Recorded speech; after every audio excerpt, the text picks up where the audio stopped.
I want you to imagine walking into a room, control room with a bunch of people, 100 people hunched over at desks with little dials, and that control room will shape the thoughts and feelings of 1 billion people. This might sound like science fiction, but this actually exists right now, today. I know because I used to be in one of those control rooms.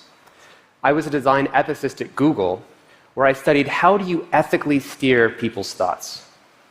Because what we don't talk about is a handful of people working at a handful of technology companies, through their choices, will steer what 1 billion people are thinking today. Because when you pull out your phone and they design how this works or what's on the feed, it's scheduling little blocks of time in our minds. If you see a notification, it schedules you to have thoughts that maybe you didn't intend to have. If you swipe over that notification, it schedules you into spending a little bit of time getting sucked into something that maybe you didn't intend to get sucked into.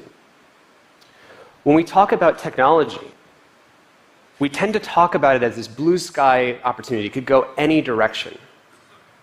And I want to get serious for a moment and tell you why it's going in a very specific direction. Because it's not evolving randomly. There's a hidden goal driving the direction of all of the technology we make. And that goal is the race for our attention. Because every news site, TED, elections, politicians, games, even meditation apps have to compete for one thing, which is our attention. And there's only so much of it.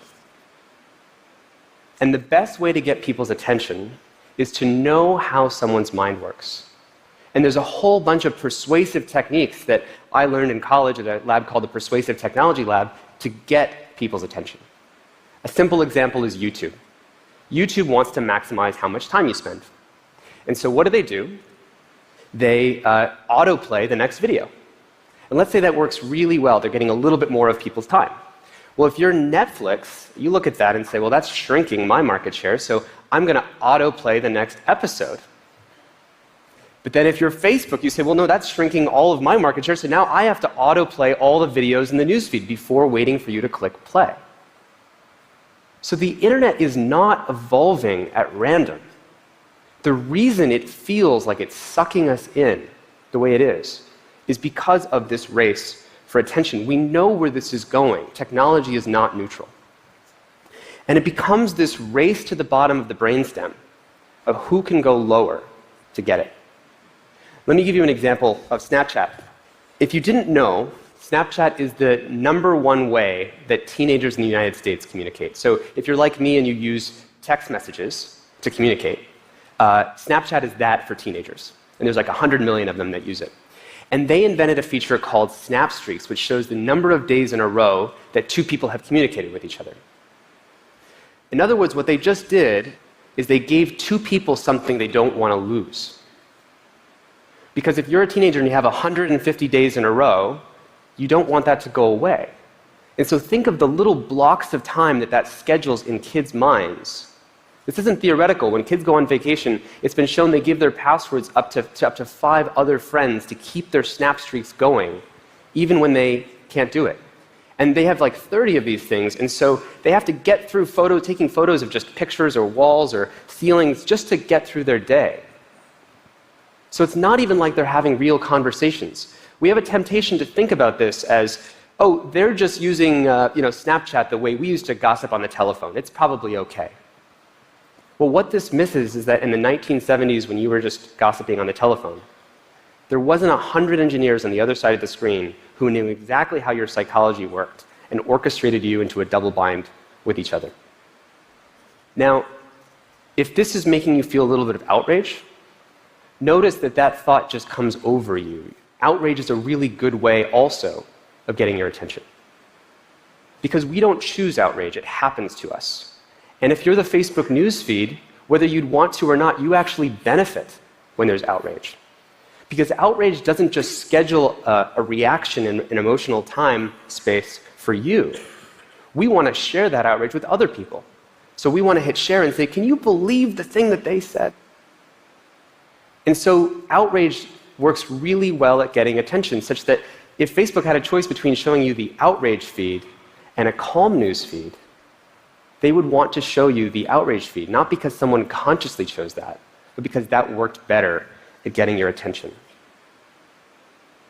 And the newsfeed control room is not accountable to us.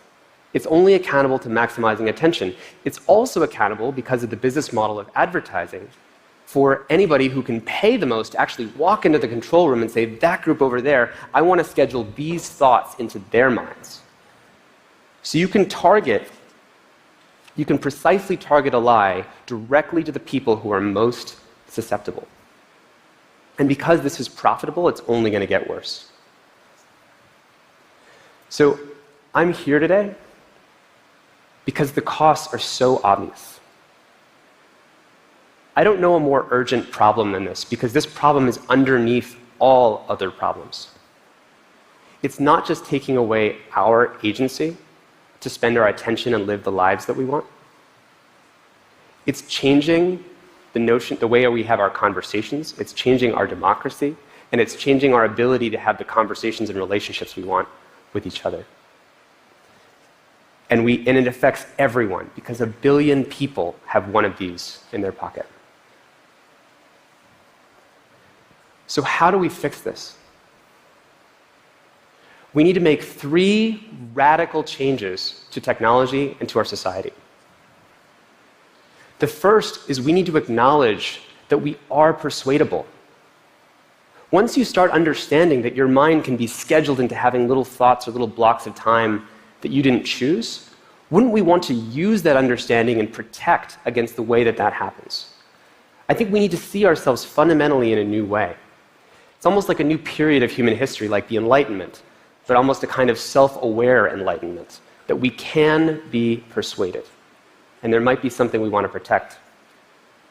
The second is we need new models and accountability systems, so that as the world gets better and more persuasive over time, because it's only going to get more persuasive, that the people in those control rooms are accountable and transparent to what we want. The only form of ethical persuasion that exists is when the goals of the persuader are aligned with the goals of the persuadee. And that involves questioning big things like the business model of advertising. Lastly, we need a design renaissance.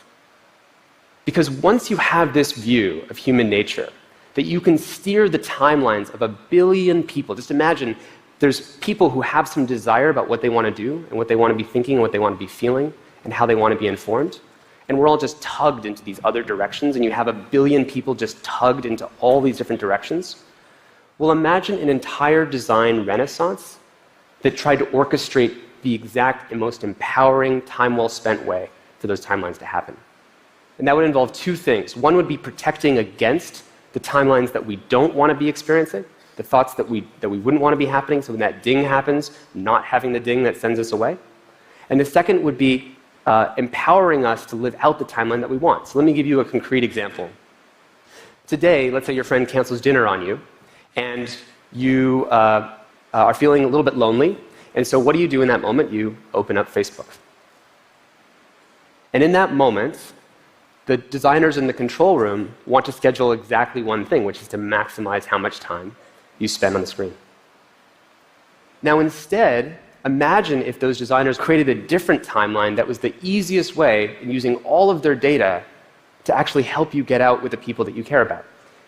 Just imagine how alleviating all loneliness in society if that was the timeline that Facebook wanted to make possible for people. Or imagine a different conversation where, let's say you wanted to post something super controversial on Facebook, which is a really important thing to be able to do, to talk about controversial topics. And right now when there's that big comment box, it's almost asking you, what key do you want to type? In other words, it's scheduling a little timeline of things that you're going to continue to do on the screen. And imagine instead there was another button there saying, well, what would be most time well spent for you? And you click host a dinner. And right there underneath the item, it said, who wants to RSVP for the dinner? And so you'd still have a conversation about something controversial, but you'd be having it in the most empowering place on your timeline, which would be at home that night with a bunch of friends over to talk about it. So imagine we're running like a find and replace on all of the timelines that are currently steering us towards more and more screen time persuasively, and replacing all of those timelines with what do we want in our lives. It doesn't have to be this way. Instead of handicapping our attention, imagine if we used all of this data and all of this power and this new view of human nature to give us a superhuman ability to focus, and a superhuman ability to put our attention on what we cared about, and a superhuman ability to have the conversations that we need to have for a democracy. The most complex challenges in the world require not just us to use our attention individually, they require us to use our attention and coordinate it together. Climate change is going to require that a lot of people are being able to coordinate their attention in the most empowering way together. And imagine creating a superhuman ability to do that. Sometimes the world's most pressing and important problems are not these hypothetical future things that we could create in the future. Sometimes the most pressing problems are the ones that are right underneath our noses, the things that are already directing a billion people's thoughts. And maybe instead of getting excited about the new augmented reality and virtual reality and these cool things that could happen, which are going to be susceptible to the same race for attention, we could fix the race for attention on the thing that's already in a billion people's pockets. Maybe instead of getting excited about the most exciting, new, cool, fancy education apps, we could fix the way kids' minds are getting manipulated into sending empty messages back and forth.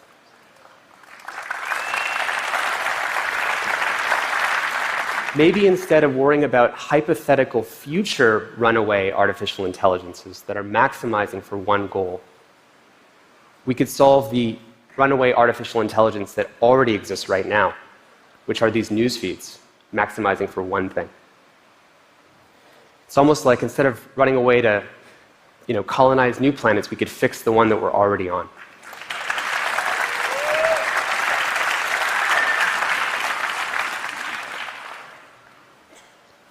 Solving this problem is critical infrastructure for solving every other problem.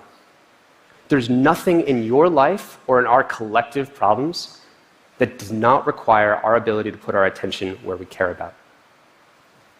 At the end of our lives, all we have is our attention and our time. What will be time well spent for ours? Thank you.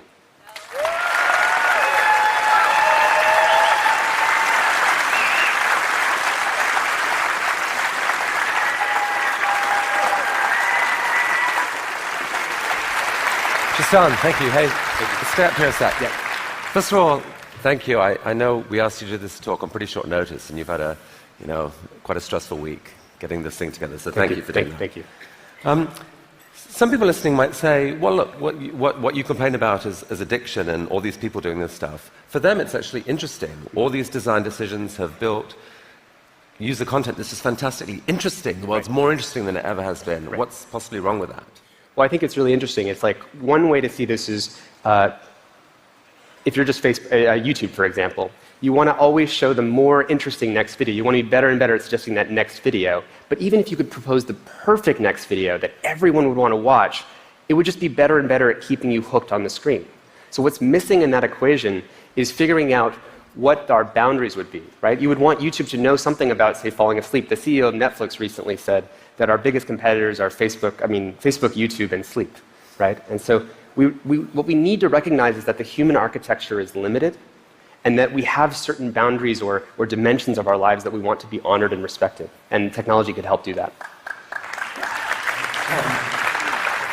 Could you make the case that part of the problem here is that we've got a naive model of human nature. Right. So much of this is justified in terms of human preference. We've got these algorithms that do an amazing job of optimizing for human preference.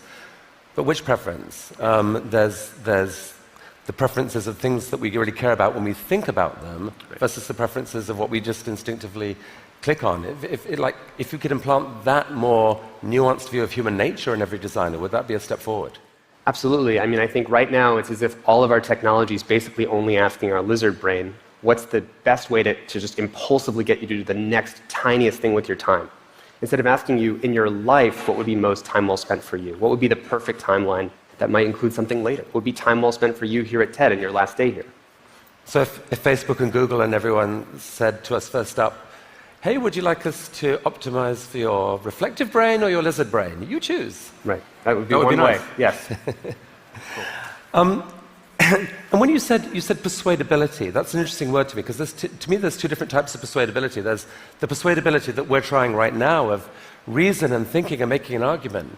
But I think you're almost talking about a different kind, a more visceral type of persuadability, of being persuaded without even knowing that you're thinking. Exactly, yeah. The reason I care about this problem so much is I studied at a lab called the Persuasive Technology Lab at Stanford that taught people exactly these techniques. There's conferences and workshops that teach people all these covert ways of getting people's attention and orchestrating people's lives. And it's because most people don't know that that exists that this conversation is so important. Tristan, you and I, we both know so many people from all these companies. There are actually many here in the room. And I don't know about you, but my experience of them is that there is no shortage of good intent. People want a better world. They're actually, they really want it. And I don't think anything you're saying is, you're saying these are evil people. It's that a system, there's these unintended consequences that have really got out of control. Of this race for attention, yeah. It's the classic race to the bottom, that when you have to get attention and it's so tense, the only way to get more is to go lower on the brainstem, to go lower into outrage, to go lower into emotion, to go lower into the lizard brain.